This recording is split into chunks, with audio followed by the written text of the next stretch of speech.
And for more on the Trump transition, with me right now, Newt Gingrich, former Speaker of the House, author of Treason, and a Fox News contributor. Mr. Speaker, good to see you again. Thanks so much for joining us. Well, it's great to be back with you. Broadly speaking, how would you characterize the transition so far? We had a great conversation last week with Steve Mnuchin and Wilbur Ross, who seem very much focused on priorities of tax reform and rolling back regulations. But broadly characterize what we've seen so far. Well, I think President-elect Trump has, first of all, been very methodical and has looked at absolutely first-class people. And I think generally has picked people who are going to be tough and intelligent and have a lot of experience. I think, for example, that his choice of Betsy DeVos for education is just remarkably powerful, because she has spent years of her life fighting for the right of poor children in neighborhoods with bad schools to have the choice of going to a better school. And she has spent a great deal of her own personal money in this crusade to help poor children. So you could hardly have a better person at the Secretary of Education. I think at the same time that Elaine Chao's ability to understand the federal government, to bring people together, will make her a very important Secretary of Transportation at a time when a very large infrastructure program is going to be a key part of the Make America Great Jobs program that Trump is in favor of. So I look around. General Mattis is as good as anybody I've worked with in the Defense Department in the last 30 years. He is a remarkable person. I am delighted they could talk him into doing it because he's a total patriot, and he will bring a very calm, very measured approach to that job. He is very respected across the entire defense establishment.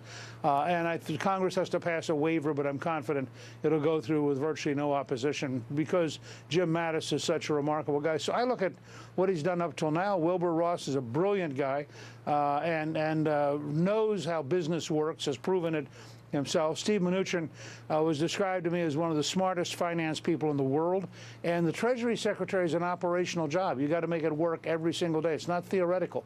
And Mnuchin, I think, will bring great experience and great intelligence to making that job work. The idea that Donald Trump is tweeting this morning about companies leaving the country and there will be consequences, Newt, there's some debate about that. I understand making America, you know, the most favorable place to do business and making the tax code so attractive that you don't want to leave. But to warn companies that there will be consequences, do you worry about this kind of tone? No, I don't, because I think he's trying to jar the system. I think, you know, he hasn't gone out and saying, I'm going to pick on you individually. He's saying, look, there's a class of behavior here which we're going to have a response to. And we're sending a signal that this is going to be different. And it is going to be different. This is something people better get in their heads.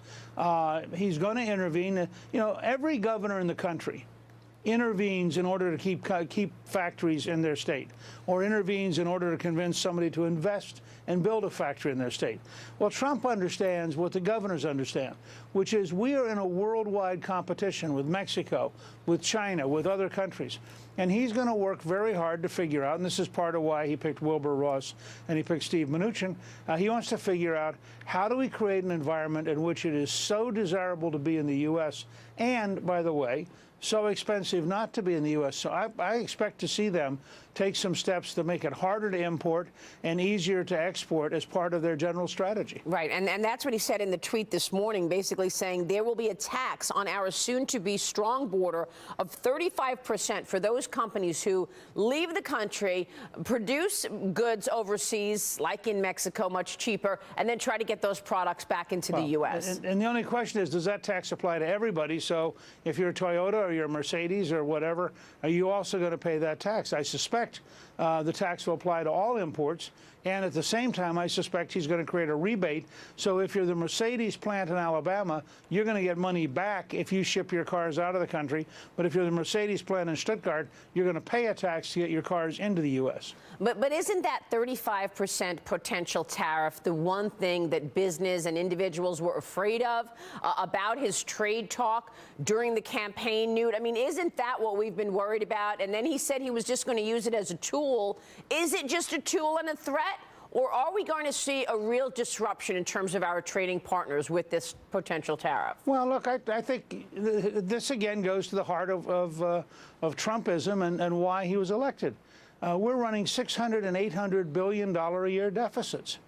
Well, if you cut that in half, that means that you have disrupted a number of countries. If you actually turn it into a surplus over the next 10 years, you have really disrupted a number of countries. Now, the question is, do you want to keep running huge deficits and costing American jobs, but having cheaper products? Or are you prepared to pay a little bit more for imported products, but have dramatically more American jobs? This is a very disruptive moment in American history, and so far the sentiment both in the Congress and in the presidential election, I mean, even Secretary Clinton was against the trade deal she'd been in favor of because she found it was politically unsustainable. Yeah, no, you make a great point. Let me move on to Taiwan. What do you make of this, Mr. Speaker? I mean, he says that she called him and that, of course, I'm going to take the call to answer the congratulations tone. But this is being looked at as a real pushback and a message to China. How do you see it? I love this. I love this at every level. First of all, I like the idea that if the freely elected leader of 23 million people, this is the third time that the Taiwanese have had an election in which the opposition party has won. So they actually have a genuine free government. This is the first woman elected in her own right without having a husband or a father who was president before her. She's a totally legitimate figure, so she calls you. Now, under the old establishment, the old timid State Department, the old rules, we would have turned down the phone call on the grounds we didn't want to offend the dictatorship in Beijing. Trump said, hey, if she wants to talk to me, I'll talk to her. He hasn't made any diplomatic gestures except he's actually talked with the freely elected leader of a country. Now, the second thing I like about this is it cuts straight across all of the State Department ideas. Nick Burns, who's a big guy in the State Department for years, said, I'm afraid Trump is not listening to the State Department. And I tweeted, I hope not. We elected him not to listen to the current State Department. Lastly, it's a good signal to the Chinese. Beijing does not dictate who an American president speaks to. And they need to be under no illusions. Donald Trump is different. He's not hostile to China. But at the same time, he's not going to kowtow and do what the Chinese want. And this was a very inexpensive, very low-key way of communicating that. Yeah, but at the same time, China is responding. And are we going into the new presidency with an already hostile tone to a country that is supposed to be one of our most important allies, China? Well, I mean, they're not our most important, one of our most important allies. The Chinese currently are trying to establish control over several islands in the North China Sea, where they're claiming the right to establish an air corridor that they will control. They're inventing islands in the South China Sea where they're trying to establish a claim of sovereignty over the entire region. We need to be clear. The Chinese they're not our enemies, but they are our natural competitors right now. They're behaving like competitors, and I think that we don't need to go into some kind of Cold War, but we need to be calmly and cheerfully firm that the United States, in fact, is not automatically going to do what Beijing wants it to do. Yeah, and of course, this is going to be a job also for his next Secretary of State. Do you expect that position to be announced this week? There was a report yesterday that now Romney and Giuliani are out. What's your take on who's going to take that role?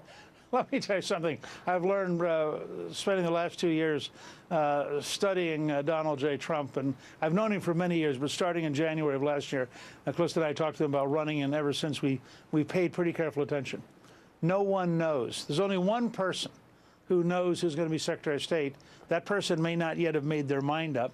When they do, it'll be the person they want. It could be Giuliani. It could be Romney. It could be Petraeus. It could be Senator Corker. It could be Ambassador John Bolton. There are lots of talented people out there.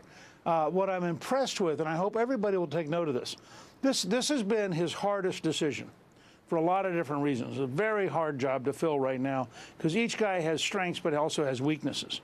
And what's been impressive to me is his patience and methodically, calmly going through this.